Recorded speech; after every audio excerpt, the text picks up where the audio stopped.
Hello and welcome to Finance Sister. This is my YouTube channel where we're going to talk about everything related to money, how to manage your money so that you can achieve your personal financial goals.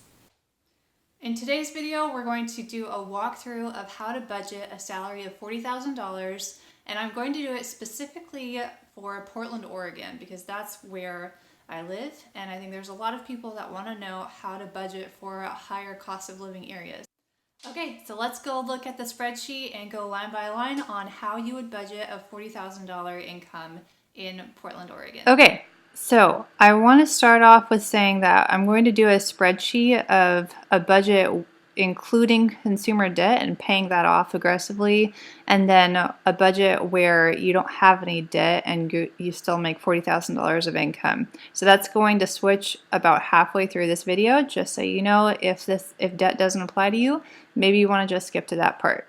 So for starters, right here, salary of $40,000 of income, I took into consideration that for that tax bracket, usually for 2019, I think it's about $18,000 to $78,000. If you make that kind of income, then you pay 12% to federal tax and 9% for state income tax. So that's 21% for this tax bracket. So your total take-home pay is actually $31,600, not $40,000. And if you get paid twice a month, like on the 1st and the 15th, then you get 24 paychecks a month, and that equals $2,633. If you get paid every other week, it's $2,430 with a bonus paycheck every 3 times a year, essentially. So moving over to here, our total income is $2,633.33. The total income needs to match your total expenses, your debt payoff, and investing. That's what a zero-based budget is that you're telling every dollar where it's going to go before the money comes in. You've said, okay, this dollar is going here, and everything is accounted for essentially, so it's going to balance out. More on that in just a second. So if you tithe, if you are a person of faith, that would be what the charitable giving is for. That's 10% for people who want to prioritize that. If not, skip that and add that couple $100 to your budget. So normally, if you follow Dave Ramsey at all, which I do partially, then he would recommend that your rent or your mortgage would not be more than 25% of your take-home pay. But that's why I'm doing this budget specifically for higher cost of living areas, is that 25% of your take-home pay, especially if you make $40,000, is not realistic. And that's why we need to try to allocate money differently, because you have to make up for that 10 to 15% of your income that's going towards just living, which can be really hard, but it's still possible. We just have to put those dollars in different places. So these are estimates of what we used to pay living in Oregon. $65 for Wi-Fi and internet, and water about $40, just depending on the time of year and the square footage of the apartment or the house that you live in. I'm assuming that if you make $40,000 a year and that you're not a homeowner yet and that you're renting, $900 would be pretty much impossible for a mortgage right now unless you bought years ago, which if you did, great for you. That's awesome.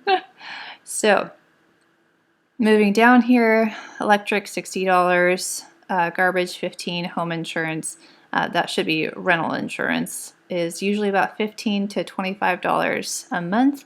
I know that because I'm actually a licensed insurance producer, and I would do home quotes, renter's insurance quotes, stuff like that. So that's usually where people ended up being for the state of Oregon. For transportation, it's good to keep this under 10% of your income, because again, you just want to have margin for your life and be able to put money towards not just staying alive and going to work, but also towards enjoying your money and being able to have a life outside of work. So car insurance, $80. If you have a middle of the road vehicle, your car insurance shouldn't be too much higher than this, depending on your driving record. Groceries, $320, and eating out, $40. This looks pretty slim, and I understand that. But this is if you are paying off debt and you want to aggressively just get that out so that you can have even more money in your budget to enjoy the life that you really want to be able to have. And that means just getting out of debt as quickly as possible. $300, $320, especially if you're a single person, even if you are a small family, is completely doable, especially if you shop at places like Grocery Outlet, Winco, and stay away from higher cost markets. There's lots of cute little ones, especially like New Season. Those places are great, but they're just pretty expensive, and you can find great food at much cheaper prices if you just start price checking a little bit more around. Moving down, personal fund, $40. That would include anything if you're a man or a woman, if you want to, especially if you're in the process of getting out of debt. This would include like going out for a coffee, wanting to buy a new shirt, getting a haircut. Ladies, I know that's like nothing at all. But again, this is just an estimate. Like if you are able to put this kind of money into your daily living expenses, that just means that you have more money to put towards your debt or to saving or investing, etc. Okay, $50 for a cell phone bill, which is very average, especially if you are through one of the big four carriers for cell phone providers. I did not allocate anything for entertainment because this is aggressively paying off debt is hopefully a more short-term time for you, and this would just be an area that I would really try to sacrifice on because you can still do a lot of really fun things that are for free. Gifts and other giving, that would be like birthdays, baby showers, weddings, etc.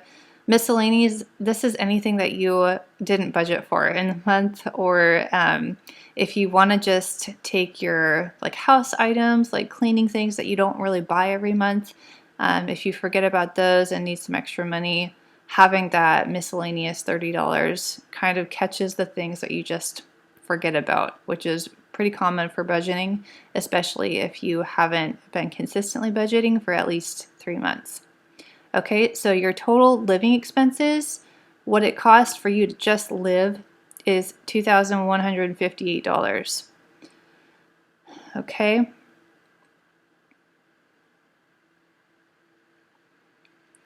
And so you're able to live on about 80% of your total take-home pay, which is good. The less you can live on when you're paying off debt, the better, in my opinion, because that just means you're getting out of debt faster and not letting as much interest accrue on those loans. So I'm assuming that if you make $40,000 a year, your car payment is hopefully not more than $200. You most likely have a student loan, I'm not sure, and then a credit card. These are the high interest rates usually. The 2019 average for a credit card interest rate is about 17% right now. And for most people, their credit cards are their lower loan payments. So you want to knock those out first. Just get them out of there.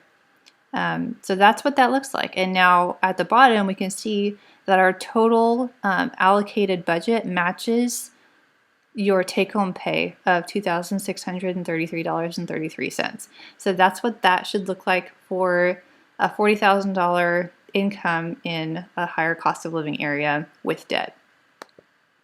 All right, we lost me there for a second. Okay.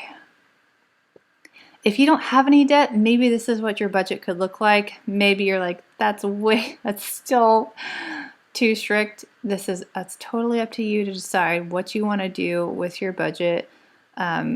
This is just a helpful suggestion of what it looks like when you make $40,000 a year, and the reality of how much money is going towards just living.